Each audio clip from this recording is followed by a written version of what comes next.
حضرت خلیفۃ المسیح الاول رضی اللہ عنہ کی وفات پر جماعت احمدیہ نے حضرت صاحبزادہ مرزا بشیر الدین محمود احمد رضی اللہ عنہ کا انتخاب بحیثیت خلیفۃ المسیح الثانی کیا۔ آپ حضرت مسیح موعود علیہ السلام کی مبشر اولاد میں سے سب سے بڑے بیٹے تھے۔ بشارت دی کہ ایک حضرت صاحبزادہ مرزا بشیر الدین محمود احمد صاحب الہی بشارات اور وعدوں کے مطابق مورخہ 12 جنوری سن 1899 کو قادیان میں پیدا ہوئے۔ آپ کے والد سیدنا حضرت مسیح موعود علیہ السلام تھے۔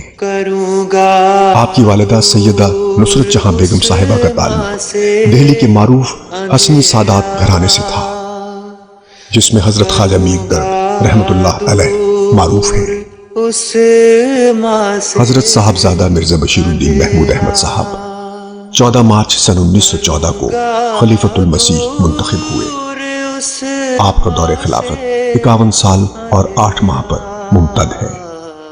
یہ دور برکتوں اور فضلوں اور انعامات الہیہ سے پر ہے۔ خلافت ثانیہ کے آغاز ہی سے حضرت صاحبزادہ مرزا بشیر الدین محمود احمد صاحب نے استحکام خلافت اور خلافت کی اہمیت اور اس کے منصب کی اہمیت اور اس کے تقدس کی بابت ایک تسلسل کے ساتھ جماعت کی رہنمائی کی۔